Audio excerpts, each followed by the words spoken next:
Hello and welcome to Pau in the southwest of France for the International Canoe Federation's 5th and final World Cup of the 2015 season.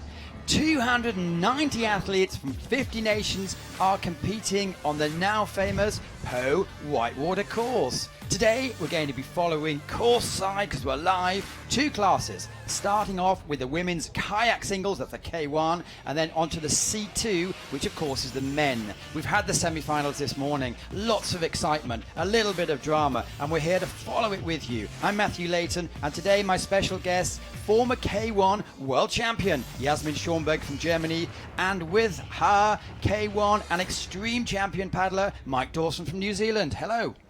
Yeah, hello everyone. Yeah, hello from France. We're here for the World Cup, so it's looking good out there, beautiful weather, and it's going to be a good, tight race, I think, in this final. Well, we've had in the qualifications, we had some slightly dodgy weather, but today it looks like it's absolutely perfect out there. Jasmin, we didn't want to see you, but unfortunately we are. We'll take advantage. The conditions this morning, as you can see, 20 degrees and a very light wind, so the poles should be fair. Yeah, it would be really nice now to be in the final. And yeah, I think all of the girls are pretty strong and can make it, and so yeah, I'm really will enjoy it. That's what we're looking for. As you can see, 6 upstream gates. There were 3 or 4 very tricky sections which we saw from the semi-finals. Gate 6, 7, 8, gate 16, 17, we had a couple of misses or deemed misses yesterday, and the big 18, 19 are very, very difficult. Yeah, this course that they've set for the semi-final and finals is really tough, and you can see there's 24 gates, so it's on the upper end. Well, there we go. Let's just quickly refer to this. This is the World Cup standings overall so far after 4 events. However, it's double points. The only unfortunate thing is that Jasmin Schomburg is not going to win. She's second at the moment, probably this morning she hoped. And here we are, the top 10 ladies of the day who've come through qualifications and come through the semi-final on this course. And we have some big on-form athletes, as we would expect. Mylin Shura, Karina Kuhn on fire at the moment. And it's Anna Satila. She's from Brazil. She's been around for ages. She was in the Olympic Games. It's her first final in K1 this season. So far, she's done 18th, 34th, 16th, 16th, and let's see how she goes.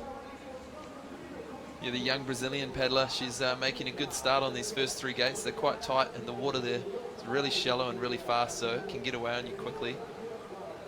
But Anna's really good on this kind of water. She's from Foz do Iguaçu in Brazil, where she trains, and she's kind of having a good season, just not quite finished off and made the final, so it'll be good to see a good performance from her. Yeah, she's getting very good, and she can use the water as well very good.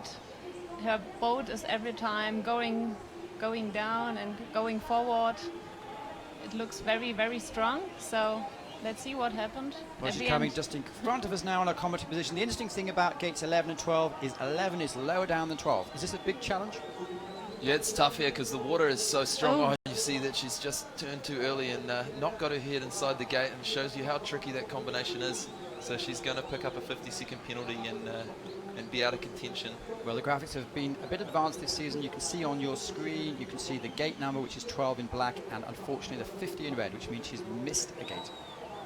Yeah, it's unfortunate for Anna. I'm sure she was hoping for a good result here, but it's great to see her in the final, and she's a young athlete and Brazilian ahead of the Rio Games in 1 year. It's quite exciting to see them really performing well. Yeah, I think she can grow from this experience in this race. So it would be nice to be in the final for her, I think, and yeah. This tricky combination down the bottom there, the last few gates, I'm sure she's feeling her arms and just hanging on to the finish line. And normally in let's say in most other venues, we see big smiles from most of the athletes when they come across the line. Here we see panting. Yeah, the course is very hard, especially at the end. The big stopper there, it's yeah, very hard to go through the stopper, and yeah, you have to concentrate all the course down. So yeah, it's not easy for especially the young athletes here on the water. Well, as we've mentioned, she has made it to the final, her first World Cup final of the season so far. So let's say she takes a bit away from this. The priority for most athletes this season is going to be London. We have Eva Tuchel, who has been in a couple of finals so far. She likes the big water, so she should be very much at home here. Yeah, she has a very easy style, looking always very easy, and yeah, we will see now. I think the start was really pretty nice. Yeah, she's just keeping the boat moving nice and smooth. She's living in Ljubljana, the capital of Slovenia. The course is really similar to this. The water changes a lot there, and it's quite hard and fast. So the Slovenians are pretty good here in Poland. We saw that with Kauza winning yesterday, and I'm sure Eva wants to replicate that for Slovenia today. Well, she's just slightly down on the clock, but it doesn't really, not much of a point of reference so far. Last weekend she came 4th, so she needs to have some revenge on the medals. Yeah, she's still in touch on the split. You saw that Anna had 33 there as well, and Eva's just a little bit down in this course because the water changes so much. You give and take time the whole way down, and I think there's a lot of time at the bottom of the course. There's big moves. Yeah, but I think she's still on a good line.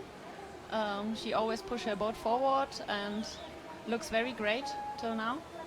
Well, she's effectively 0.72 faster than Anna was. Coming into the crux move, this is a move that we saw a lot of paddlers come unstuck in the early rounds, where you got to pick up the stopper and try and get back to the upstream, and it's very changeable water, very hard piece of water. But she made it very fine, I think, it was looking very good. But yeah, she has to concentrate till the end. I think it's a good run, really nice run. Eva looks really good on the water. Nice colour of her boat as well. Last upstream and a short sprint to the finish. It's going to be pretty good time. Well, that's great time. The fastest of the day was 1:08.6, so it's something very, very solid to throw down for the rest of the athletes.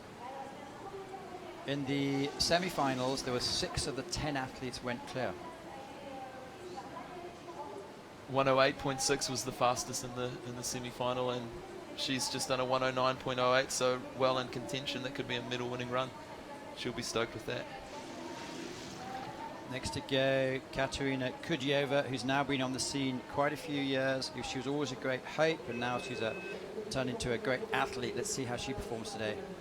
Yeah, she's super talented. You see her out on the course in Prague every day training, and they do a lot of technique work. She's really technical, but she's also incredibly strong, so can make these hard moves that we see look very easy. She's made 3 final stages far this season, making bronze position in Prague. Who won in Prague?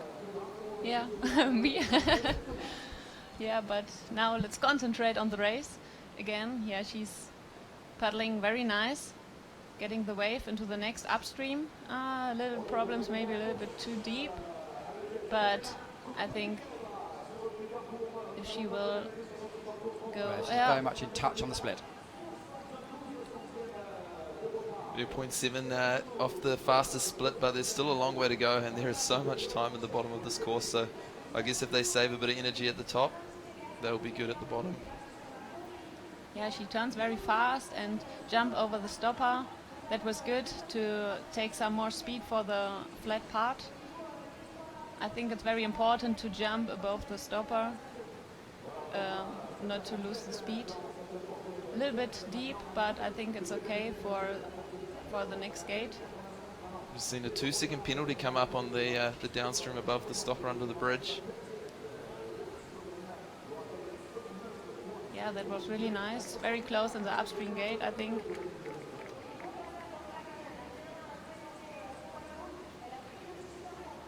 And then holding it together for the bottom of the course. It's a pretty good run, actually. Very smooth, very fast. Just a couple of small mistakes, but I think her time will be quite competitive. She comes into the last finish. As we see, the point of reference is 1:09.08. It looks like she's going to be desperately close. Oh. Well, she moves into first place with a 2-second penalty. 1:06.69 plus that 2-second penalty, so a very fast run. In fact, the fastest of the day we've seen so far. By 2 seconds. Next to go, someone who's also pretty fast. It's going to be 21-year-old Jess Fox, who came second in the C1 yesterday and claimed the overall World Cup standings. She's still within a shout this season. Let's see how she performs. But clearly, as we know, she's the reigning world champion and the Olympic silver medalist. There she goes. Yeah, Jess is someone we see in the final regularly. She's definitely making a mark on canoe slalom at the moment and carrying on her parents' legacy. Also former champions, so it's always good to see Jess out there representing the Oceania, Australia, New Zealand contingent. The first gates were very fast, very direct line. She seems to be very aggressive style. Maybe it. Yeah, the first 4 gates perfect, I think. But the difficult part will come at the end, I think. But she got the wave very good into the upstream gate, and yeah, she looks really strong till Well, now. 3.5 seconds up on the first split. Yeah, she's just smashed it down the top, so she's looking good. You see how her boat's always above the water. There's never any waves coming across and hitting her in the chest, and keeping the speed of the water all the time. Nice spin through there, and heading off down into gate 13. Well, she's yet to win on the World Cup circuit in K1 so far. Only missed one final, that was in Krakow, and she came and joined us in the commentary box. She actually had a second also in the World Cup in Prague. So let's see how she goes. 4.89 seconds up now. Yeah, she's looking really strong, and her boat is always going forward. Let's see what she's doing. Very good in the last, second last upstream. That was faster than most of the men. Yeah, that was really good. You saw how much she just shot up from that wave into the gate. Didn't have to paddle that far upstream, which saves a lot of time. Yeah, that was not perfect, but I think she's still good in time. I think this is going to be well into the lead, 103. Yeah, well, this is the fastest by far of the day. Here we go, 103.9. So good. Amazing run, and you can just see how stoked she is on the finish line. Yeah, maybe she can win the overall World Cup twice again in C1 and K1. Well, but let's have a look for the other good athletes. They are still on the start line. Well, so far she started today 38 points back from Jana Dukatova, so that means that she'd have to come first, and Jana, Mylin and Karina need to come after about 4th or 5th. But she's certainly, I don't think she could have whisked for it. Was that virtually a faultless run? Yeah, it was perfect. It looked really good out there. I'm sure that's what she was after. And the hard thing is sitting at the start line, you can hear the times of the other athletes, and you can actually see them on the big screen further down the course. So Jana will know what Jess has done and know what she has to do, and be chasing her down the river. Well, in Liptovsky, she was the first to go in the final, and she won it. So she has the taste of success this season. As you can see, leader on her front, which means she's the most consistent athlete of the season so far. And so far, I believe, the only athlete to make all 4 finals, all 5 finals. Yeah, she has one of the best technique, I think. It's always look very easy and good, and and she's looking a little bit more aggressive than on the other races. Maybe it's good to beat the time of Jessica Fox, which would be not so easy, I think. Just needs to manage her body. She said she's slightly stiff on Monday and Tuesday in the back after last week's performances. You see, Jana has a really nice style, long strokes, keeps the boat moving, and we saw with Jess before, she's a bit more dynamic and aggressive, but they both work really well, so it'll be interesting to see. Oh, huge mistake there, actually. Yeah, she was too early in the upstream gate, and that cost a lot of time, I think. Well, she was already 2 seconds back, and that's probably another 2 seconds off the clock, so it's going to be very difficult to put in a leading, but Jess was so far ahead. Yeah, but this was really nice. This was the last stopper, a difficult part on this course. I think she's always good in time on this last part, but very close. Big head duck, we'll leave that to the judges to call. Third place is 109.08. I think she's just going to be outside that. 110.85. Well, we need to have our calculators out for the overall positions. It's going to be interesting for the overall World Cup, actually. It's going to be a very tight race. I'm sure Jana will be looking for those points eagerly. It's going to be very interesting. Depends, obviously, the other 5 athletes. So 5 gone, 5 to go. We saw yesterday in the overall, the 2 favourites for winning the World Cup were outside the final, and it went different ways with Kauser picking up the World Cup win as well. But now we have Lizzie Neve starting off. Injury problems last year, coming back to top form. Huge mistake at the top, trying to go too tight and too fast. Lizzie's a super aggressive paddler, and today it just didn't go away on the top, but she's got the whole rest of the course to pull it back. Mentally, what does it feel like to mess up the first gate, second gate? Yeah, I think it's very hard now to concentrate on the rest of the course, but all the gates are very difficult. The water's always changing, so you have to be concentrate all the time. And yeah, I think it was not a very good start, but if she will fight till the end, maybe it could be a good result as well. We don't know. And it'd be interesting to see how she performed. Let's say she is on her way back, and London's coming up in a month's time.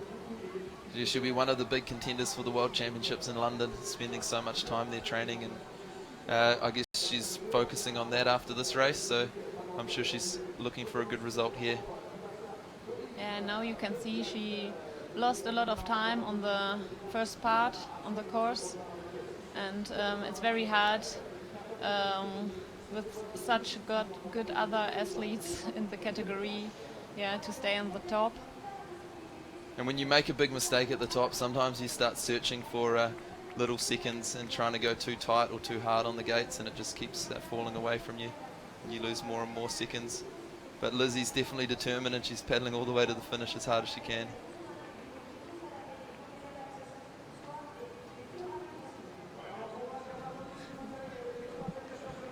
And into the last upstream, she's going to push it hard to the finish. Unfortunately, with that mistake at the top, she's going to be outside the top 3. But a pretty good bottom from once she got going. Well, disappointment on her face. But Jess Fox, I don't know if you've seen the run, but it was nothing short of spectacular. It's going to take something quite exceptional to beat her, but luckily we have some exceptional athletes to go. Next up, Marta Karitanova from Russia. She's had medal performances before. Her coach is, well, obviously not Russian coaches, but with the Russian Federation, described as someone who perhaps is up to work rate this season. Yeah, she had a great season till now. She was in, I think, 2 or 3 finals till now. It's her 3rd final. And yeah, she's getting better, and you can see she had a great start in this race now. It's also a course that the Russian team know really well. They spend a lot of time here because they have a head coach who's from around this area. So they do training camps down here in Po, so they know the water really well. And you can see there just 0.22 off that split of Jess, but getting caught up in the eddy a little bit. Yeah, but she's close to Jess Fox. Maybe if she will concentrate till the end, it could be a great result for her. Oh no. You just see how quickly the water gets you when you're offline, but it's happening fast out there. So she'll be looking to just make up those precious seconds she lost in that little gate combination there. And every problem is looking good for Jana Dukatova in the overalls. Yeah, she'll be moving up that the final ranking list, which will give her precious points for the World Cup. Of course, the World Cup final this weekend, so it's double points. So a good result here means a lot.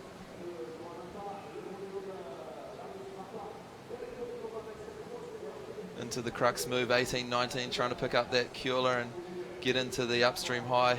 Just slipping away a little bit. We saw a lot of girls in the semi-final come unstuck there.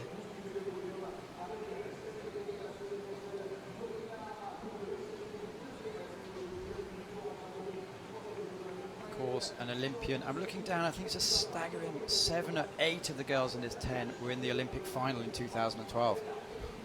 Yourself included, Desmond. Yeah. Just shows the depth that we've got in slalom at the moment. A lot of athletes sticking around for another 4 years, and a lot of young athletes coming through. See that Anna was in the final as well, and she was also in London at 16, I think. That's right. clearly won by Emily Fair from Jessica Fox, Marilyn Shuro, Hilgertova, Schornberg, Dukatova, and Peshini and Kunli. And now we're looking at the top for Emily Fair from France, 8th in the world ranking, but a big favourite for this race, home course, definitely capable of matching Jess Fox's winning run or fast run. Yeah, the last times when I saw her paddling on this course, it always looks very, very good and easy, and she's pushing her boat forward. And now she had a good start into the first gates, a little bit deep in the first upstream, but I think that's no problem for her. She's the training partner of Boris Navu, who we saw in the qualification absolutely kill the run, incredibly fast, so they're training well together. And 1.5 seconds up. Yeah, that's really amazing. She got the second upstream so fast, and yeah, that's what I said. She's pushing her boat always forward on this course, and you have to looking always on the water, and yeah, she has a very good style. Well, so far this season she's suffered from taking 50-second penalties in 2 of the races, but she's the local poster girl on all the posters here, all the expectations, so comes all the pressure, but she's 2.9 seconds up. Yeah, she's really, really fast, but I think we have to wait for the last part. You see the girls there on the podium sitting, waiting. Her Oh no, big boat. mistake. Well, that's throwing the cat among the pigeons. Will it be too much time? Will it be 3 seconds, 2 seconds? Well, she was 3 seconds up at the split, Yeah. so it's going to be tight. We saw Jess lose just a fraction of a second through that last stagger, so it's going to come down to the last upstream. Yeah, but she's still fast. We have to wait till the end. 103.9.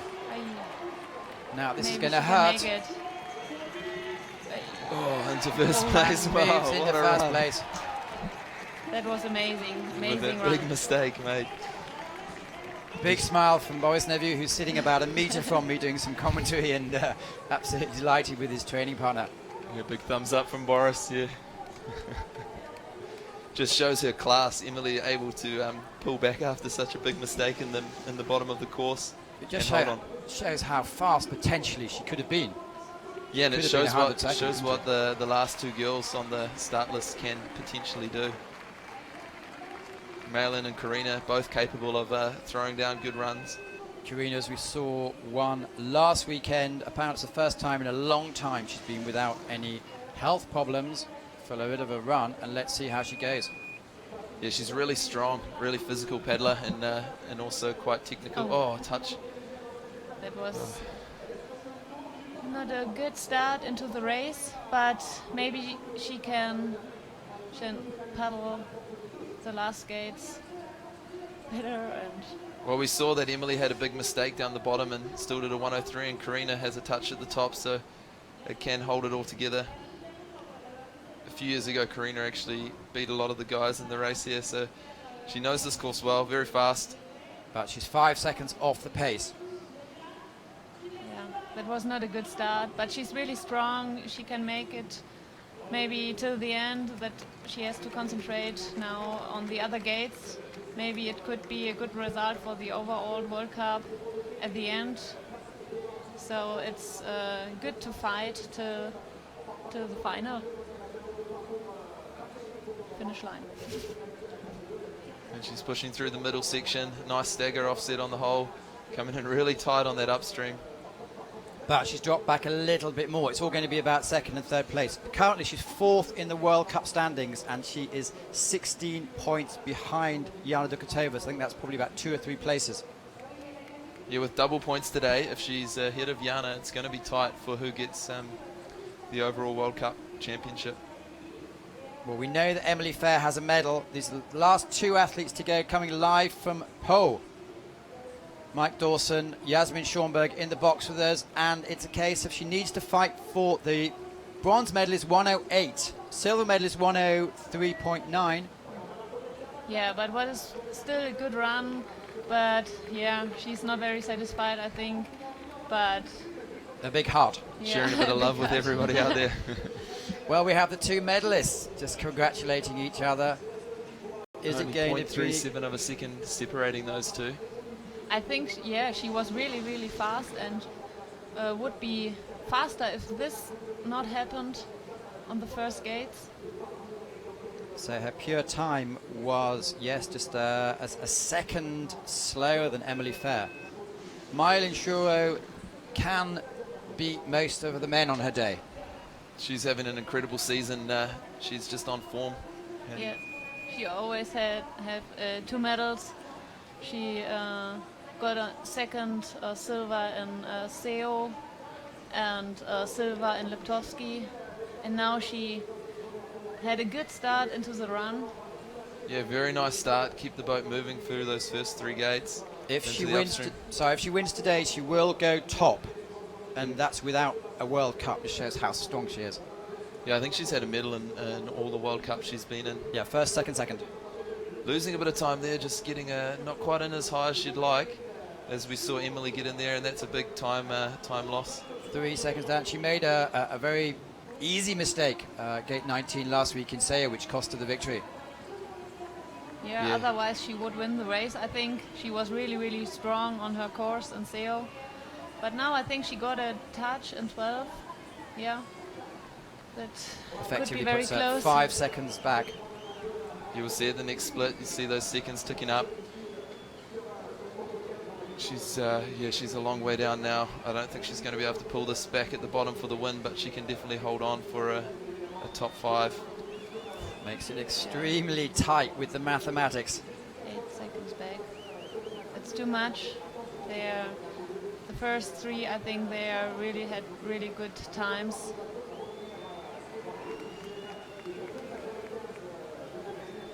She moves into the last combination. She'll be hanging on to the finish. She's a strong competitor, and she's got a season that she should be really proud of. Her super good paddling. We saw in a lot of the World Cups that she mixed it with the guys, so it's pretty impressive to see.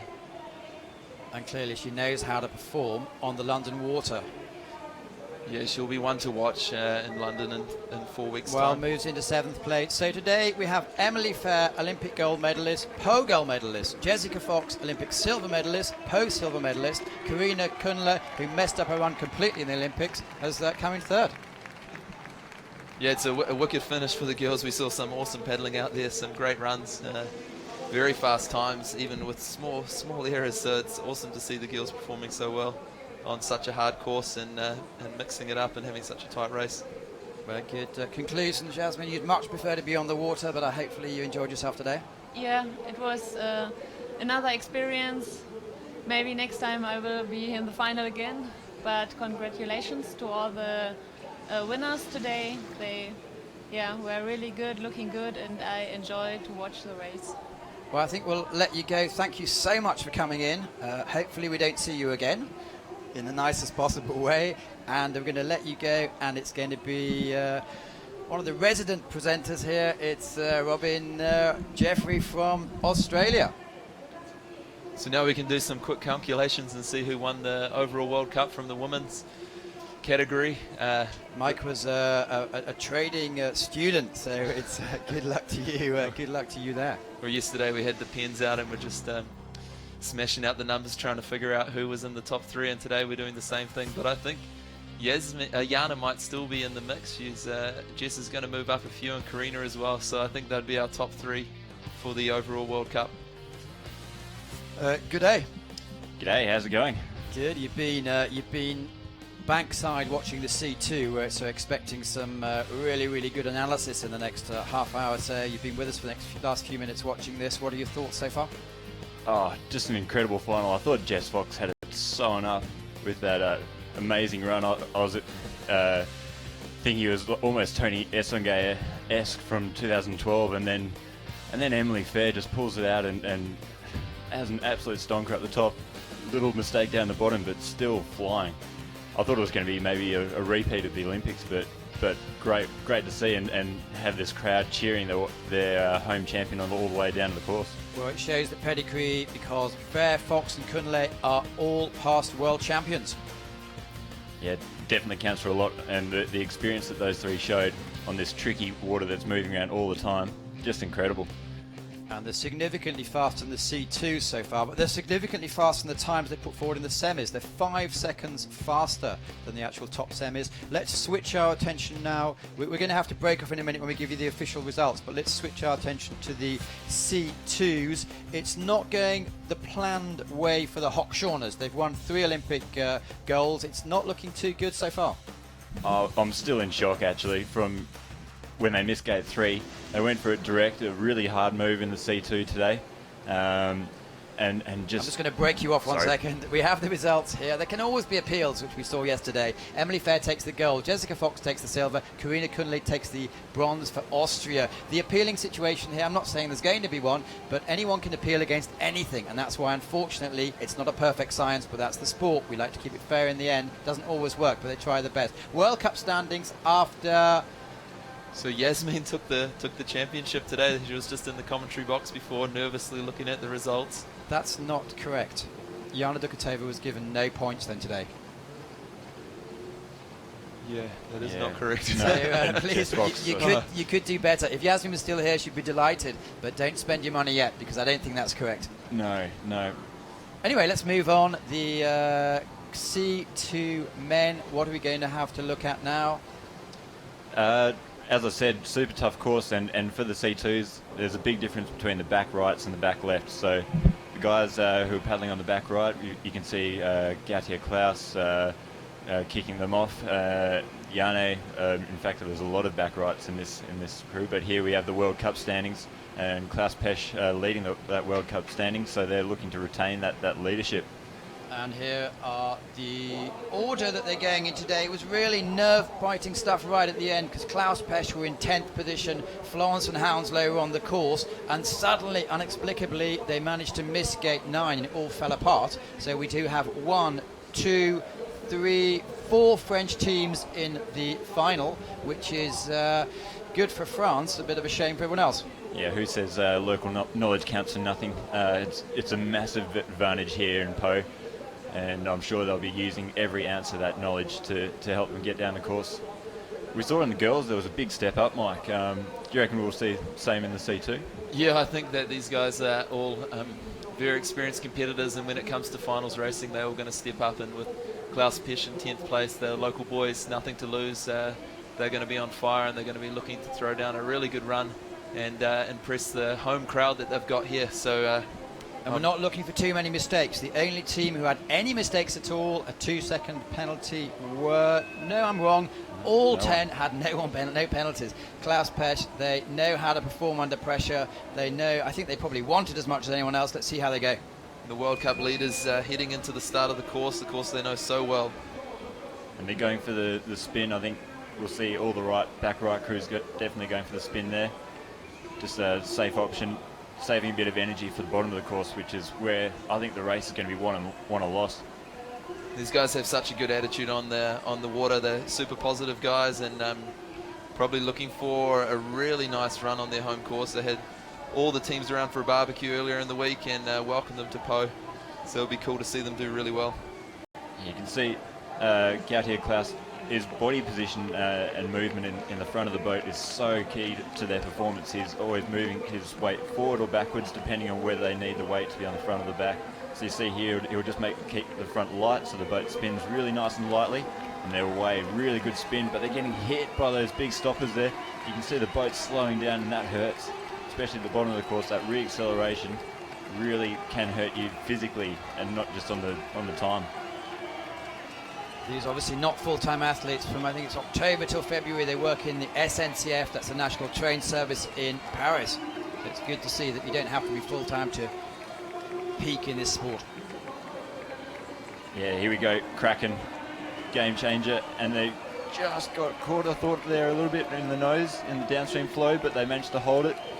This is where the back right crews struggle a little bit on that exit of the up left there, because it's so hard to keep the nose up. So that's why you saw Matthew Pesch just waiting, but now it's all about patience, keeping the boat tracking downstream. And again, they use that pop of the edge, drive in and out, last up right, big sprint. Yeah, big sprint to the finish. They'll be feeling that re-acceleration. It's going to be a 109, well, it's 32. Equivalent to about the fastest time in the semi-finals, and so they've managed to put together a good run. They're happy. You've seen a lot this season as all the C2 finals have been on. Not many penalties, very tight racing. It's impressive to see. Yeah, next up, the surprise packet of the final, of the semi for me was the Russian boys, Wow. Anton Ushakov and Artem. I was speaking to Nick Smith a couple of seconds after, and he said, no, they deserve it. Oh no, they definitely their deserve coach. it. But I've never seen them paddle like that to date, and so really impressive. Nick's obviously got them firing. Here we go, coming over the start line. So back left crew. No, I thought they might go for the direct, but I think that's a really hard direct move in a C2 to get around and get back. The water's so fast there. It's also really shallow, so we did see the Hochschorners have some trouble, and they almost had some trouble. Just to caught the edge there. It's like the hinge was on the boat, but they've managed to pull it back, compose it again. So that's a real key to Nick's coaching. He's always about keeping it calm, keeping it chill, zen state. And clearly Nick Smith was he's your coach, and yeah. before that he was Stoffen Bailey's coach. Oh, a bit of touch, and so that's going to add to their deficit of 2.5 seconds. So they're going to be 4.5 seconds down, and really hard to make that back up as they slide into gate 11. So not having the run that they had in the semi-final yet, but is this the first final for these boys? Yeah, I'm just looking through the records. So far this season they've come 17th, 19th. Last season was 24th, 23rd, 23rd, 16th. So they're batting above their level. So they've definitely been ticking away, and it's awesome to see them into a final, and they're going to take a lot of experience from this, racing with these very accomplished crews. yeah, in their semi, I was so impressed with the way they just attacked the course. But here they're looking a little bit more, shall I say, nervous. But here we go into the Kraken. Big edge down, and they're off the back and fighting to get back into gate 19. So more time lost there, unfortunately. It's a hard move, I guess, in C2. You'd know more about that, Robbie. Yeah, it looks hard in a kayak, and I imagine in a C2 it's even harder. You're putting a lot of trust in your teammate there, because if you're on the upstream stroke, you're just relying on him to keep the boat stable and then be able to drive away from it. So pushing to the finish, admirable performance in the final. Good to see them out there in their first final ever. I bet you they're stoked with the experience and finishing outside of the medals, but it's great to see them in there. A bit like the Australian rugby team, you don't always perform. Oh, too soon. It's good to see the All Blacks dominate the Aussies after that loss. I'll just say we put our B team in there, but no, all credit to the New Zealanders and all credit to these boys who had a great race in the semi-final. I'm sure they'll take a lot. You can see how the backman there just got thrown around. The second of 4 French teams. It's Piquet Bizet again, part-timers working for the SNCF. Sorry. There we go. Good to see some boys step up and go direct at the top. The back left crew obviously helps a lot. Yeah, but as I said, we saw the Hochschorners, probably the best crew Ever. have a real trouble with that. But these boys looking effortless as they work their way down this course, just using the water to perfection. Well, the world ranking tournament here last year, they actually came second, so they should have confidence. It's the crew that just keeps getting better and better. They've got And they're so second much up. depth. Yeah, again, just looking super smooth. They've got the back left, and that's tight. Wow. And you see the judge there just wave it clean. That's perfect. Big time saver there, I'd say. Yeah, massive. These are short lines. These are lines that an individual boat would take. So I'm a little bit in awe of these guys at the moment as they just roll up, keep the boat nice and dry and clean. They've got to get the nose down here. Well, as you see, they're fractionally up on their compatriots. Yeah, but there's a big stall there, and they've lost a bit of time on that exit of the upright. It's a hard move. The tail swinging around behind you. Bizzo just not quite able to control that. And here they come. Oh, no. That's what you were they've talking caught about the earlier, edge. Robbie. You don't want to see that. No. It's just so cruel. Yeah, they was put it all on the amazing line. run. Yeah. They definitely put it on the line. They can be proud of how they attack the top of the course and just coming unstuck there. It's not an easy move, and we've seen a lot of boats come unstuck there. Oh, they put in an absolute show, an exhibition of tight line paddling, and unfortunately, maybe that move they could have just given a little bit more room, a little bit more respect. But they're going up. Yeah, it's good to see. Like, you never want to, especially in front of your home crowd get a 50 and have it end like that. So, you know, it's awesome to see that they were paddling lines like an individual boat, and as a K1 paddler, sometimes it's pretty impressive to see the C2s really attacking the course in places that sometimes would even give it more room. They didn't want to come second today, did they? No, not at all. They weren't holding anything back. We just saw them there, just showing off a little bit more flair, throwing that edge down. But you can see there, so if you lean upstream in a big stopper move like that, that's what's going to happen. You're going to flip. So they just needed to give that a little bit more respect, lean away from the water falling down on them. Well, safely finished now, but it's Anton Benzian, who both very accomplished C1 paddlers. Let's see if they take the single line or the double line. Both of these paddlers also really good C1 paddlers in their own right, so working together as a team as well. It's cool to see, mixing up the classes. Yeah, I was talking to some of my teammates and saying these boys probably work in the opposite way that I'd expect a C2 to work. So Jan Benzine putting the absolute power down in the back of the boat, and Franz Anton in the front keeping it under control, doing the subtle work. Was that a touch or was that just water? It looked a bit like water, but it's hard to see from here. But yeah, you see Jan always reaching in front of Franz, but it really seems to work for them. Ducking inside, you can see Jan like headbutting Franz to try and avoid the touch there. They've taken the line close to the island there, but you can see them sliding. That's the real struggle here as a back left crew. With the course turning to the right, it's quite hard to keep the boat tracking, and again, they're having a big turn, so they're not moving forwards, and this is going to cost them a lot of time. You just see the boat stall, these boats with two people in there, a lot of weight. Once the speed of the water comes off, the boat does just stop a little bit, and that costs precious seconds re-accelerating. So they were 6 seconds down on the second split, and they're falling off the back again. So this is an absolute struggle for these boys. But if anyone can muscle it back up to the gate, it's these guys. It is the Germans. It'd be interesting to see David Florence and Jan Benders in the same boat, perhaps. That I don't think the boats would actually be able to handle the power that those boys can throw down. You're the ultimate C2 crew, eh? Not offending the others, but they're very powerful. Incredibly powerful.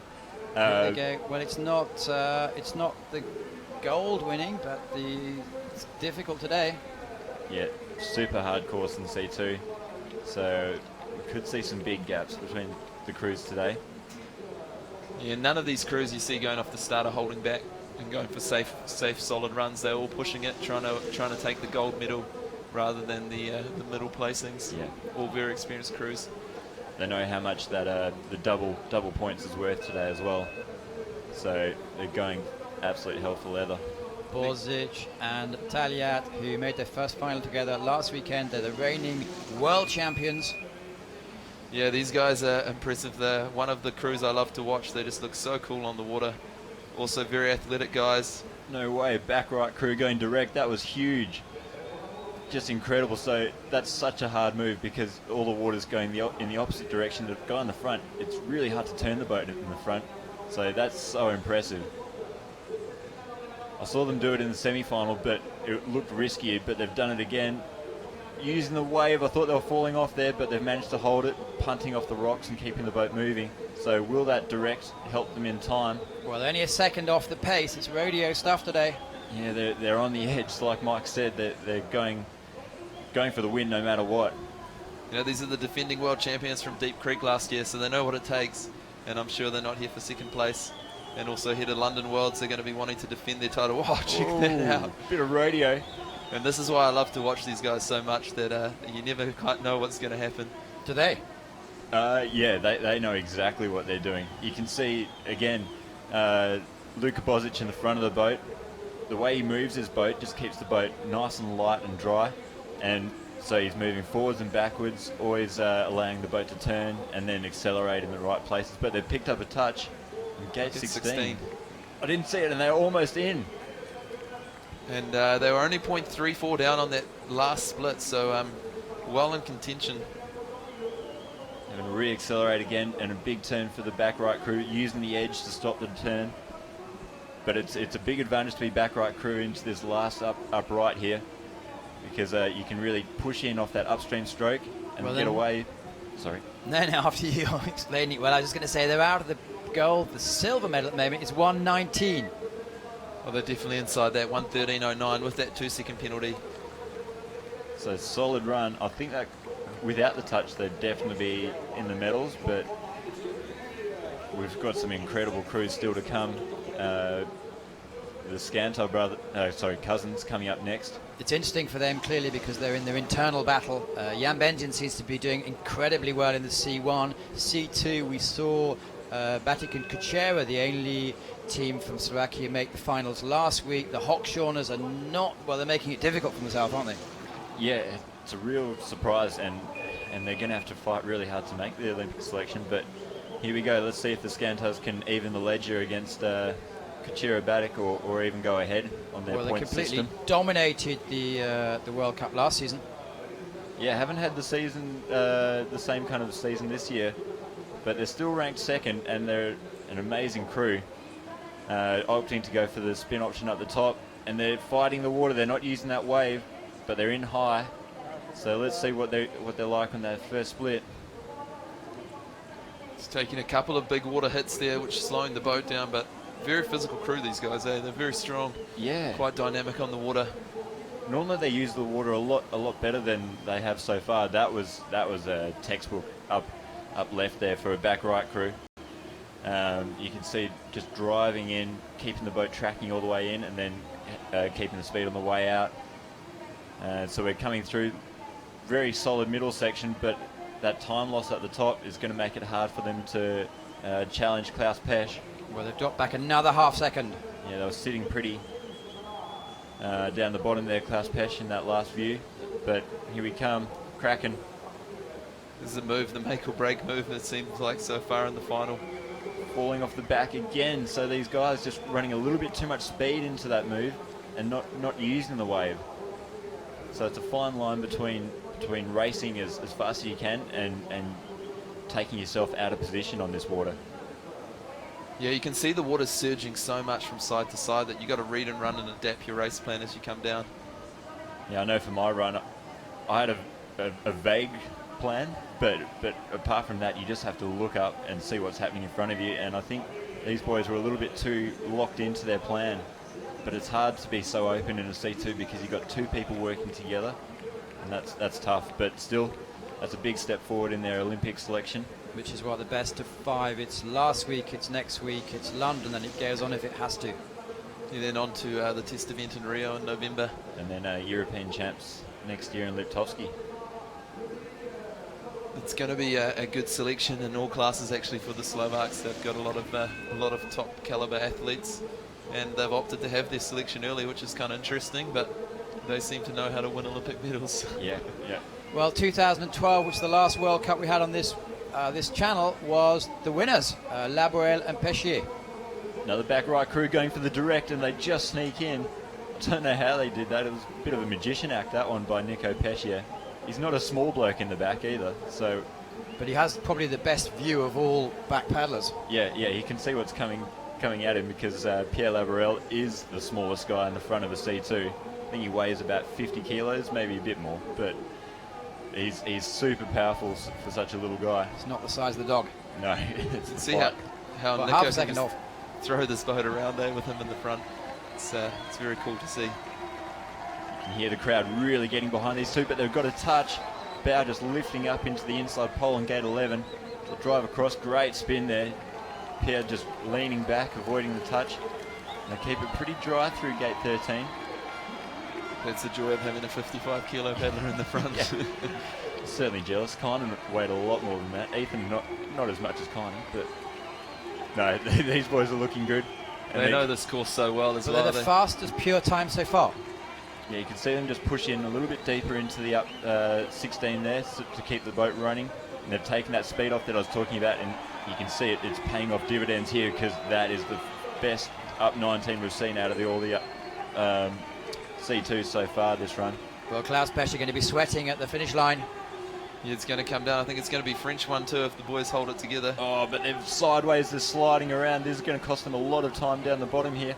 Another touch. Away, was it? Yeah, another touch. There we go, 23. So it's put them away from first place, but it could still put them in the medals.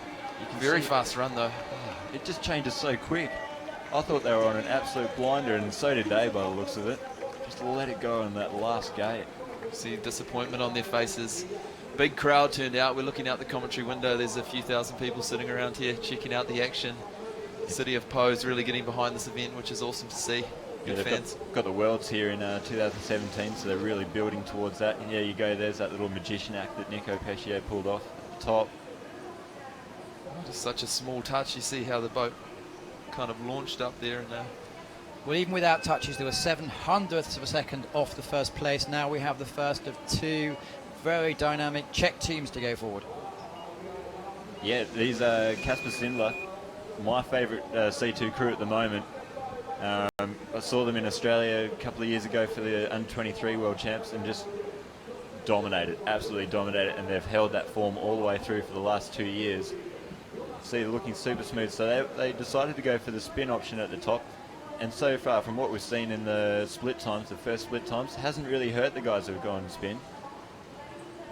yeah, I think the water's so fast up there that slowing down for the spin doesn't cost you too much. No, because you're having to do so much work. I think it's almost better to spin and just keep the boat flowing. Very much in touch. It's Robin Jeffrey, Mike Dawson coming to you live from Pau in the southwest of France. It's the World Cup finals today. Pretty textbook there in gate 11, keeping the speed on across for the spin. These guys are on a good run by the looks. Yeah, and they're going middle through that stopper, so that's going to hurt them a little bit, but they've managed to keep the boat tracking, which is so hard for the back left crews here. Half a second down on the first split, but they're having it very solid gates through the section, and we saw a lot of teams come unstuck down the bottom. Yeah, so we saw a lot of the back left crews struggling on gate 16, but not Kasper Sindler. That was great. In and out, 2 strokes, but they're sliding in here. They've got to manage this speed and the tracking into the Kraken, and they've done it beautifully. Yeah, that was perfect. Such a balanced boat, right and high up on gate 19. Well, we saw 1.5 seconds off the pace. Maybe they've made up a fraction. It's going to be close. I think they've made it back, but can they hold it all the way to the finish? This finish up is so cruel for the back left crews. They have to use these edges really well to keep the tracking in here. But they've dropped a little bit low. Managed to Carrying pull the it around. speed out, That's though. good. They've got a good surge to the finish. 109.32. It's going to be well ahead of the rest. Oh, awesome. Great run. That's incredible. 107.65. Don't they know it? That's awesome run. That's good to show your emotions. Yeah, these boys are going to be wrapped with that, and the whole Czech team's going to be wrapped with that. That was awesome. They Good do to love watch. C2, don't they? You just see how much time there was in the bottom. 1.9 seconds down, I think, in the second split, or 1.2 seconds down in the second split, and 1.7 up at the finish. So they made up almost 3 seconds in the last 10 gates. It's make or 8 break gates. at the bottom there, isn't it? The Kraken, their gate 16 was amazing, and it's quite back right dominated that bottom section, I thought, but these guys proving me wrong. Absolutely dominated. Only one Czech team will go to the Olympics. How do these guys feel? You've got such a strong Czech contingent. And Thomas Copland and forgotten his mate's name. But these boys looking super smooth as well. The Tigers. Yeah, I mean, Czech is strong in all classes. Their Olympic selection coming up is it's going to be pretty cutthroat, like you're going to see with the French and Spanish and Germans and all these European nations. So much depth. So Well, they were second, Skalowski and Jane, clearly. They were second in Prague. They were fourth in Liptovsky, and I guess they want to be on the podium. And they're pretty much the same as their compatriots coming into the first split, a half second down. Yeah, just a few issues with timing there. Not quite doing the timing at the right time, and I think that's cost them a little bit of run through that middle section, but really nice spin there. They just leant back, going the tight option down through 13, having to just wait though. So all those little kind of pauses hurt you in time, and then having to reaccelerate the boat going through to the finish. but these guys are looking good. They're going to be in touch. 0.65 down. Well, that's quicker than the last ones Kasper and Sindler were. But we saw that those guys were 1.2 down on the fastest class pitch earlier on, so they had a great bottom run.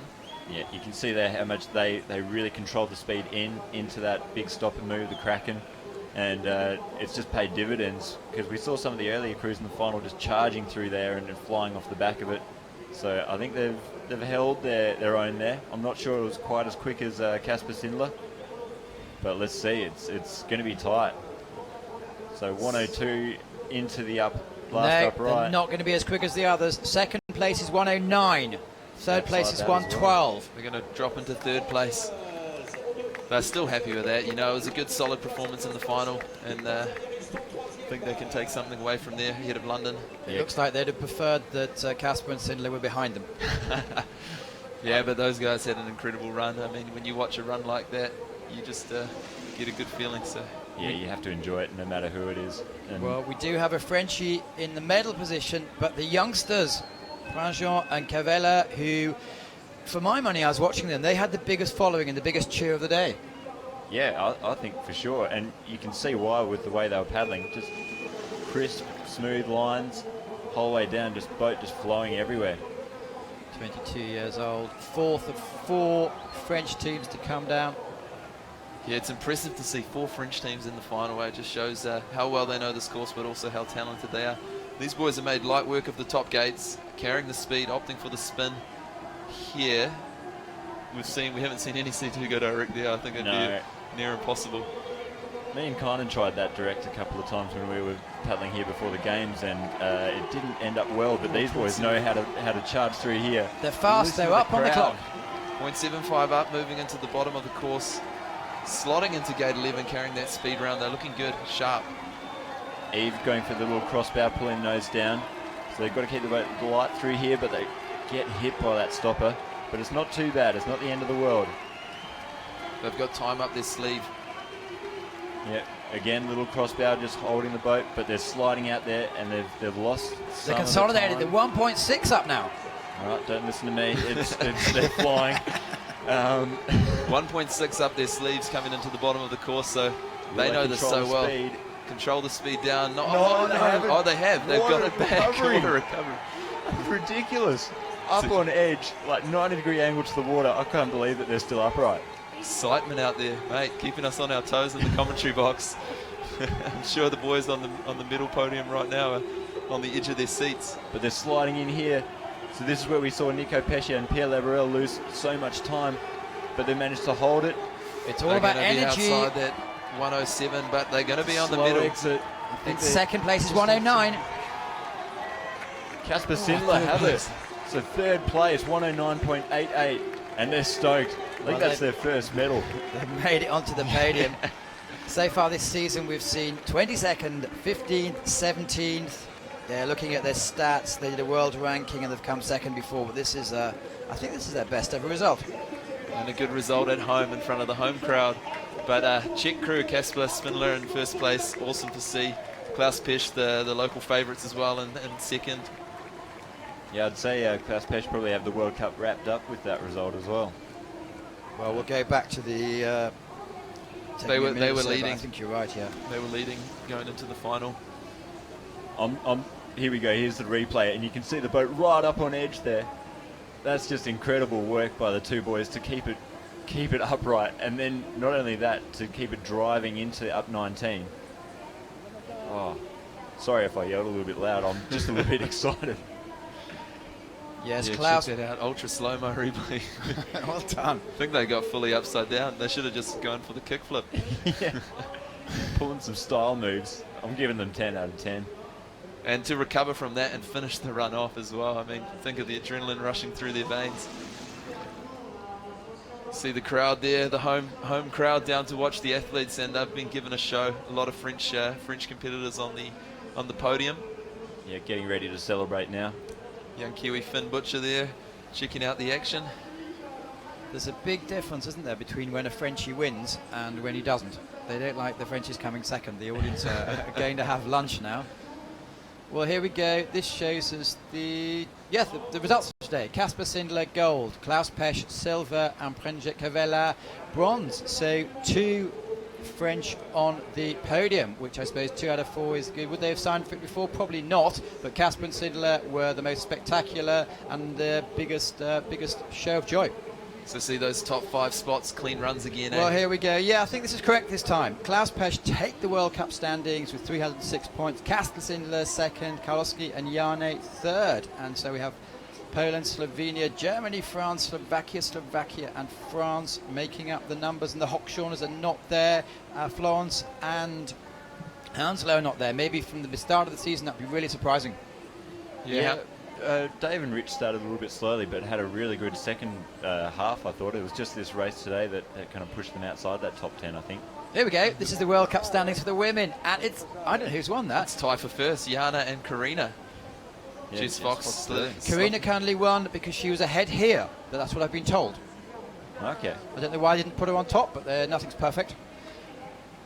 Very tight, those first places over 5 races, 264 points, equal and 252. So really, really, really tight in the women's class, isn't it? Yeah, that's what I've been told, that Karina Khan, on the basis that she performed better here, has taken the title. So thank you for the hard work from the graphics department. It's not easy because advanced mathematics. So boys, you've seen some pretty exciting stuff. Just a quick wrap up from each of you. Oh, I'm still so excited. We've had such a great World Cup season the whole way through. And yeah, like you said, it's tight racing in all classes. And I think everyone's just lifting their game solidly throughout the season, getting ready for the World Champs and Olympic qualification, as we see some spectacular footage of Pico Bizzo trying to hold on here. And Mike? Yeah, Poe turned it on for us, you know, beautiful weather and some world-class racing. These guys have definitely put everything on the line, and we saw some winners, saw some people come up short, but definitely watching kept me on the edge of my seat. I'm sure all of you at home felt the same way. Well, next for us, clearly we'll be on YouTube. We'll be looking at the highlights package coming out Wednesday, Thursday next week. There's, please tell us what you think on hashtag ICF Canoe Slalom. ICF, was it? Yeah, get onto hashtag Planet Canoe at Planet Canoe, and make sure you share what you think. You guys are the fans, so share your voice, get amongst it. Next is London. If you're a paddle fan, we actually move on to Thursday. We go to Milan for the World Championships. It's there. That's for the sprint, and that's going to be quite fun. But for the slaloms, it's a lot of hard work, a lot of training. And just in 30 seconds, Rob, why is London so important? It's the make or break. It's Olympic qualification. We have to get our national spots there at London, and it's all to play for. Mike Dawson, Robbie Jeffrey, Yasmin Schomburg, and Matthew Layton. Thanks for tuning in. Keep watching. We appreciate it. Have a good day. We're going off to a music festival now. See you later. Thanks. Cheers.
ceux quand même de Czech qui font une course de l'an, ils n'ont rien lâché sur les adversaires vraiment redoutables et exceptionnels.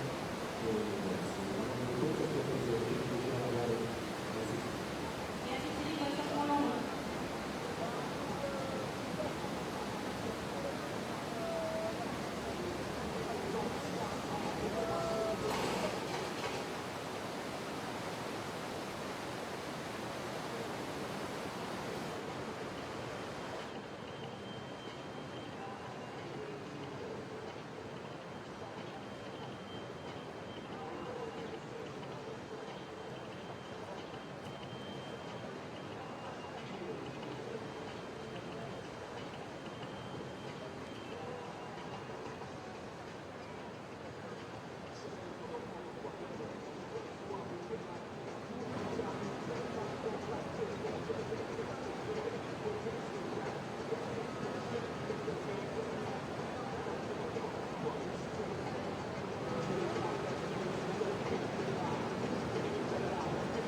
Ah, ça y est, voilà, le son est revenu.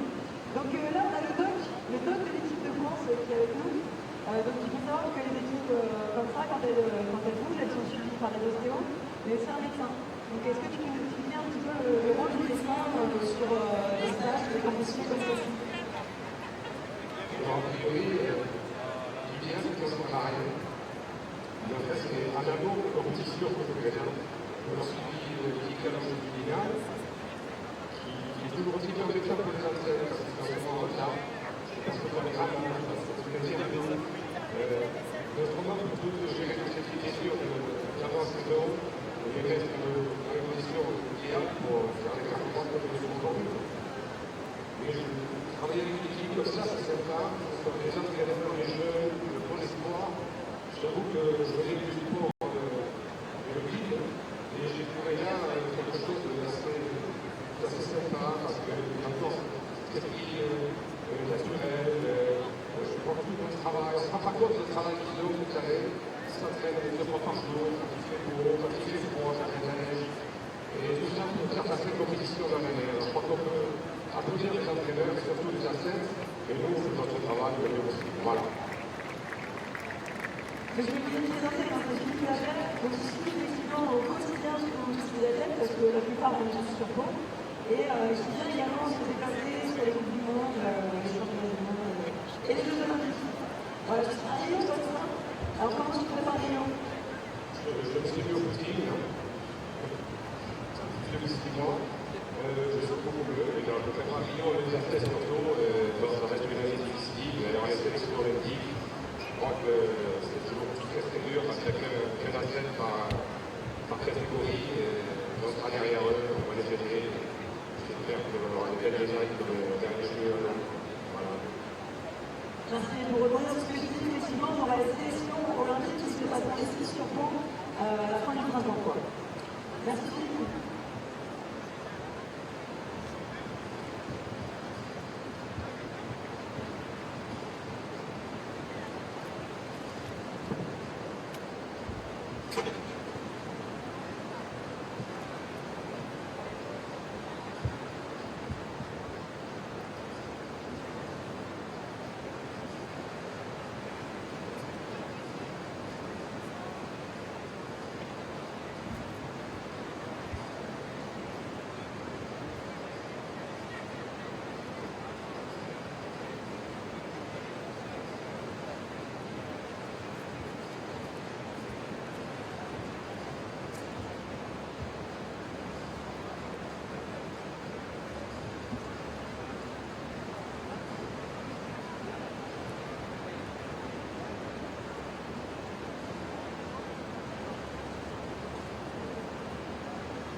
aussi les médailles pour l'épreuve de kayak monoplace dames. Ladies and gentlemen, here are the medals winners for the K1W category. Les médailles vont être remises par Tony Estanguet, vice-président de la Fédération internationale de canoë. The medals will be presented by Tony Estanguet, vice president of the International Canoe Federation. La cadence sera remise par M. François Bayrou, président de la communauté d'agglomération de Pont-Pyrénées. The gift will be presented by François Bayrou, president of the Pont-Pyrénées Urban Community. The first remise par Bertrand Tahir, team leader de la France. The flowers will be given by Bertrand Tahir, team leader of France. La médaille de bronze, the winner of the bronze medal representing Austria, Corinna Kunde.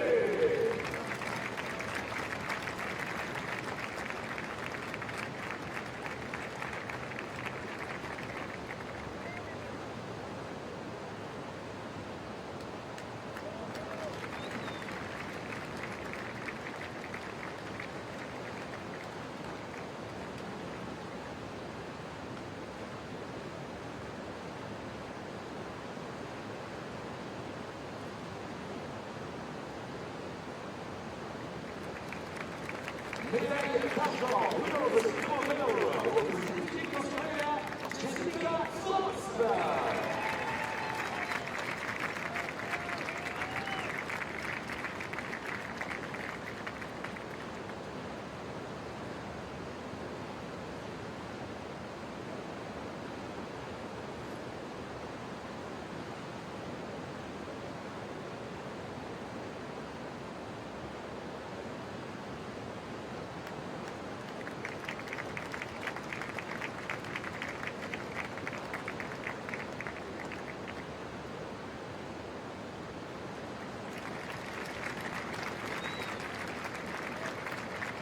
Médaille d'or, the winner of the gold medal, representing France, Émilie Serre.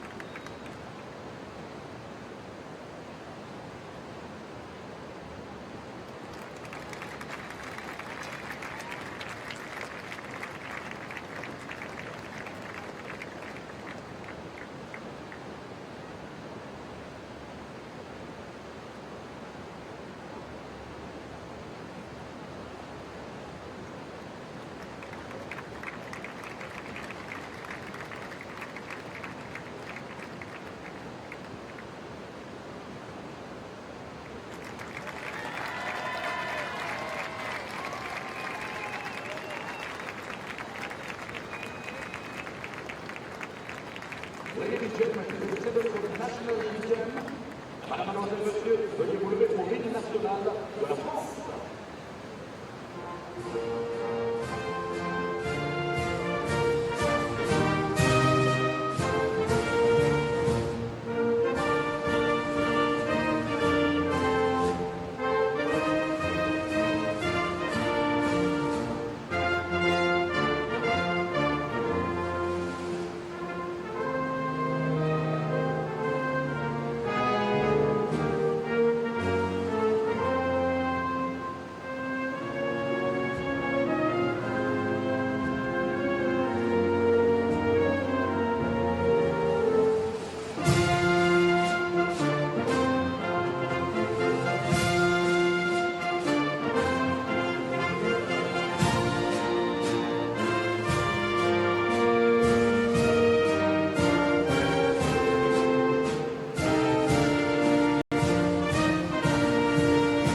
On applaudit Émilie Serre.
and gentlemen, here are the medal winners for the steel-man category.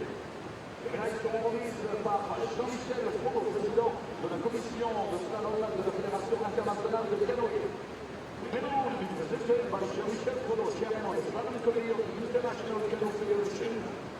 Un cadeau sera remis par Gilbert Trouvé, vice-président de la Fédération française de canoë-kayak. The gift will be presented by Gilbert Trouvé, vice president of the French Canoe Federation. The first remise par the pros will be given by Thierry Coulthera, Czech Republic team leader. Médaille de bronze, the winner of the bronze medal, representing France, Yves Jean-Louis Cavella.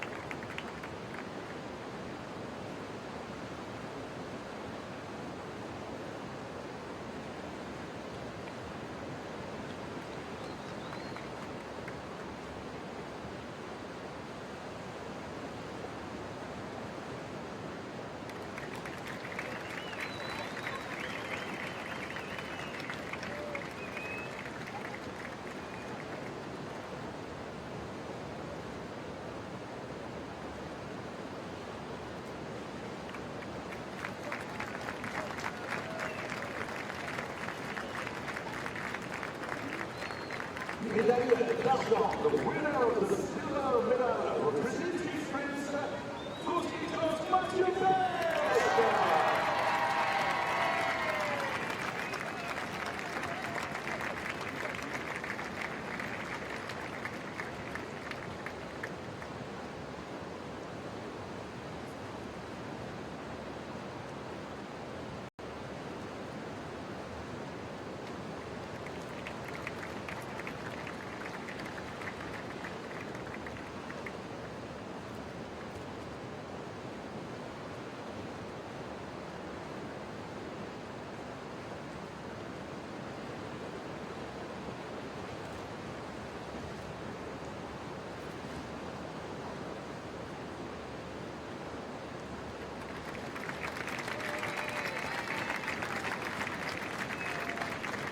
Médaille d'or, winner of the gold medal, representing Czech Republic, Mikulas Sidler.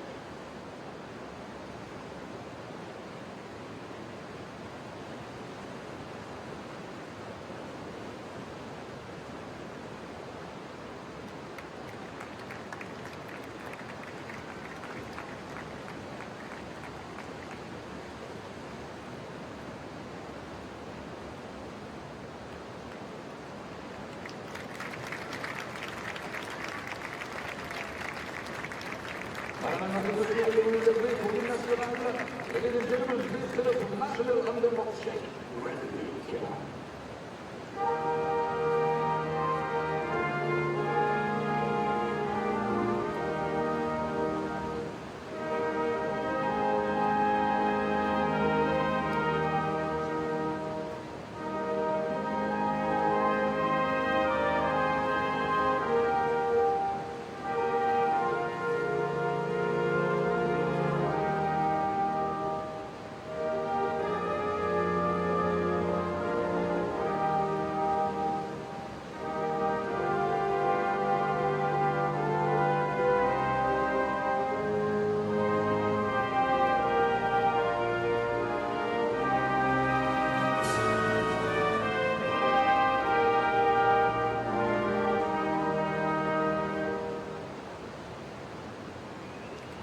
Voilà, on les applaudit. Très fort, s'il vous plaît, et particulièrement nos jeunes Français, donc pour un premier podium. On a fait une consigne masculine, bien évidemment, la révolution pour son victoire avec Marek. je crois qu'on peut leur faire plus de souvenirs que ça. Allez-y, on tape les mots dans la main, on donne la main, allez!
Madame, monsieur, dans quelques instants, restez bien avec nous, nous allons avoir le classement général pour la catégorie K-Dame, et ensuite le classement général pour la catégorie C2 Hommes. Vous allez pouvoir applaudir un bateau qui va gagner ce classement général de la Coupe du Monde. Ce sont les deux remises des prix à donner à tout de suite.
Mesdames et messieurs, voici le podium pour le classement final de la Coupe du Monde 2015 du kayak monoplan Dame.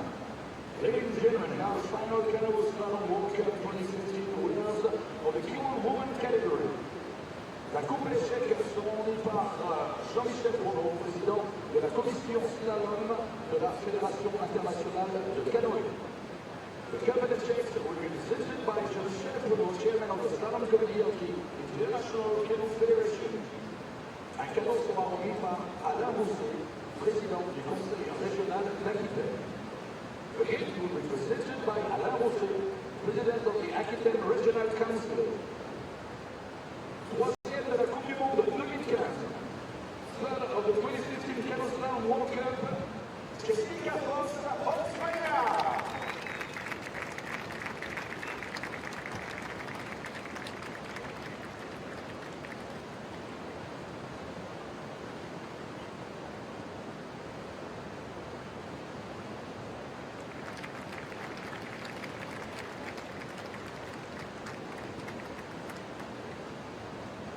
Second de la Coupe du Monde 2015, second of the 2015 Canoe Slalom World Cup, Slovakia.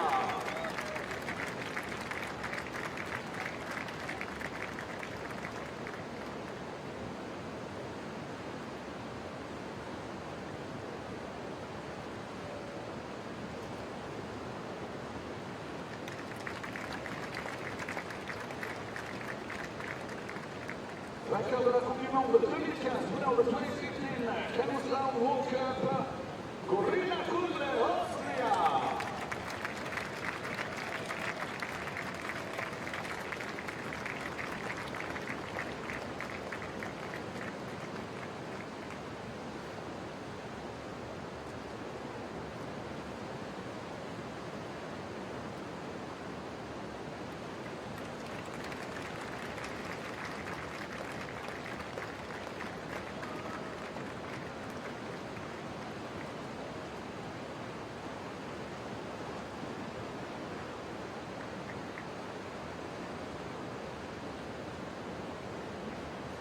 Ladies and gentlemen, please stand up for the national anthem. Madame, mademoiselle, monsieur, vous levez pour l'hymne national de l'Autriche.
Applaudissements pour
Mesdames et messieurs, voici les podiums pour le classement final de la Coupe du Monde 2015 du canoë biplace homme.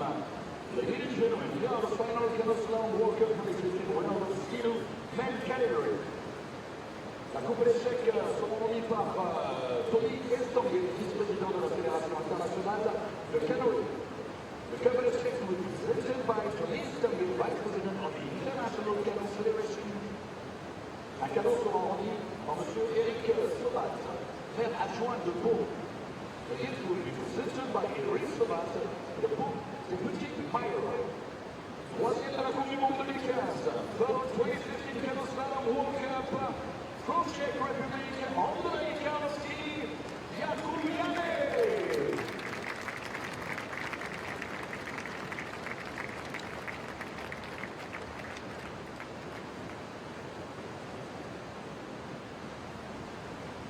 Second de la Coupe du Monde 2015, second of the 2015 Canoe Slalom World Cup, from Czech Republic, Jonas Kaspar Marestiner.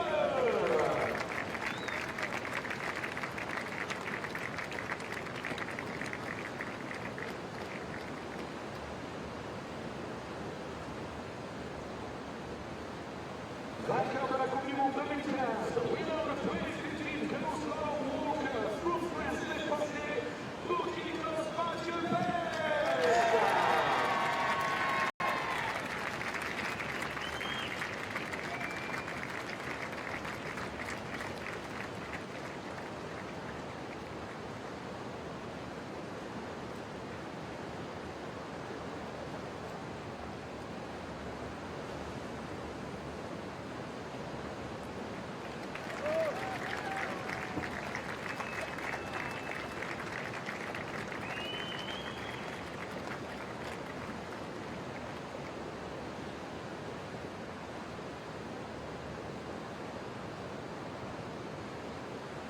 Ladies and gentlemen, please set up the national anthem.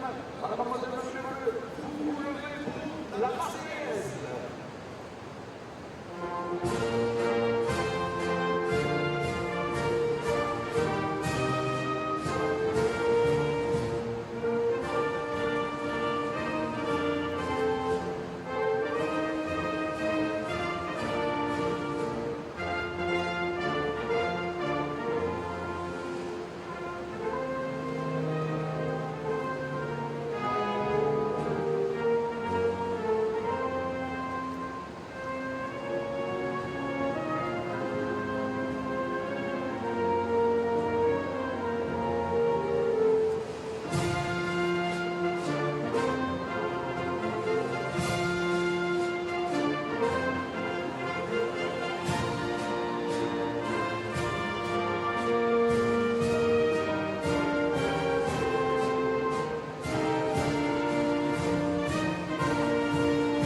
Allez, on va applaudir Klaus Pech, s'il vous plaît, Kaspar Sitter et Liptovsky. Voici les vainqueurs pour cette Coupe du Monde 2015.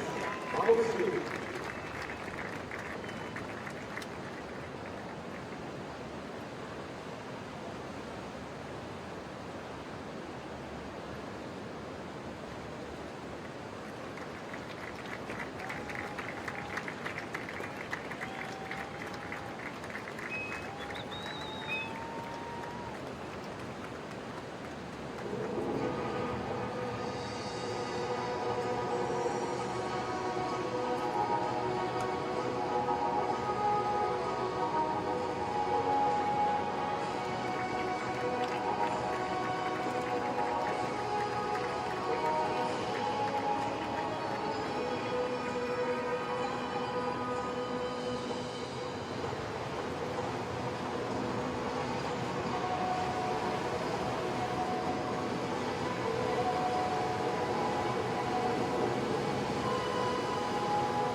Voilà, mesdames et messieurs, je vous rappelle que la journée est passée.